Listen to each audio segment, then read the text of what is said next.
Communism the Musical is actually a bit of a long-term project now. It's sort of been in the works, I suppose, for 10 years, because I wrote the first draft of it when I was 15. One of my friends at school was obsessed with communism, so we thought it'd be funny to write Communism the Musical.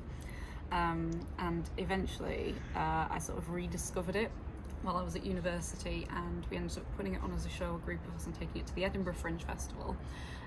It's got surprisingly little to do with communism. The subtitle we've gone for, Communism the Musical, a story about growing up. And it's sort of about how you need to discover your own causes in life a little bit, rather than just following other people's influence. And there's a lot of different stuff in about being a teenager and just laughing at yourself as well. So it's supposed to be, we're laughing at them. Sorry, we're laughing at you in the play. Sorry, I'm used to it. And you laugh at yourself a little bit as well. So we took, that was 3 years ago that we took it to the Edinburgh Fringe. We sold out 8 of our 9 shows. We did really well. But what we've done is we've brought it back. We've added lots of new content. There's 2 new songs. We've completely rewritten the ending, and we've got a nice fresh new cast, a lot of new fresh crew as well. And we've been able to develop it and take on all of the feedback that we received from that first run to really revamp it as a show and hopefully give it a nice fresh energy as well, because that's what it's really about. It's a very fun, wacky, campy, energetic play. So lots of dad jokes, merriment. How did I end up here? Well, originally I actually did move to Manchester with the aim of pursuing some kind of theatre stuff, and that kind of ended up falling down because everyone sort of went in separate directions, as does happen. And then, I didn't want to just do it for the sake of it. I wanted to wait for a project that, I always think you should invest in a project that you were passionate about that project rather than just make something for the sake of it.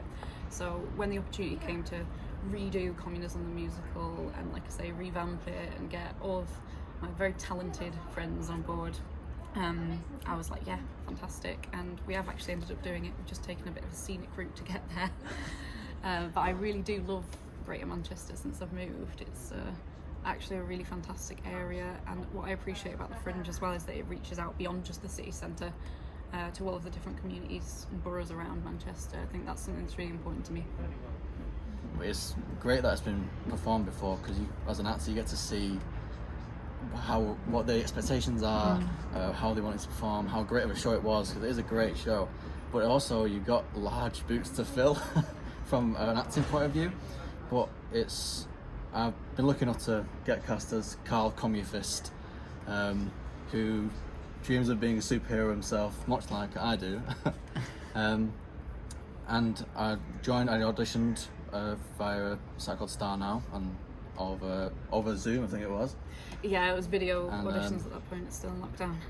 Yeah, and then I got brought on, which I'm extremely happy about. I'm lucky to be a part of the amazing cast we've got already. All completely original songs. Some of them still exist from, would you believe, when I wrote them when I was 15. I promise they're all right though. They're fine. Yeah, they're all right. They're all right. And they've been absolutely fantastically brought to life by our musical director Chris, he's so talented. I could give him anything, he'd make it sound good. I don't want to talk it down too much though. I don't want to brag, but our songs have been described as very hummable.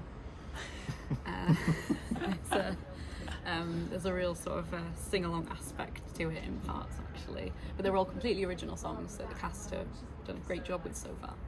Well, obviously I think that politics, I don't think you can divorce it from the rest of life. I think it is something that's important, and you can't just decide to be completely without politics.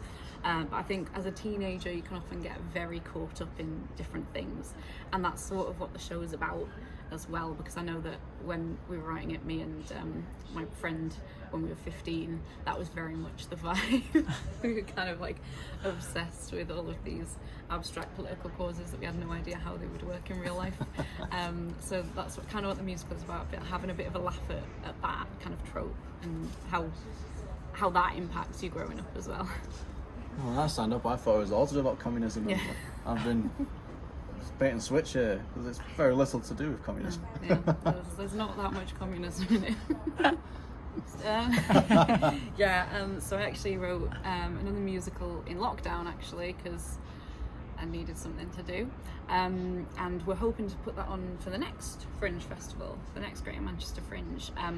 But communism is something that we wanted to definitely do first to really find our feet again. It's material that we're familiar with and also something that we know works already. We know it's a lot of fun, and those are the vibes that we want to capture with the next one as well. The next one actually might be slightly more political than this one. Slightly more political than communism. This is You heard it here first. slightly more, but still with the same energy, the same fun. That's what we're going for, like as a company, is energetic and fun musicals. That's what's at the heart of what we're doing.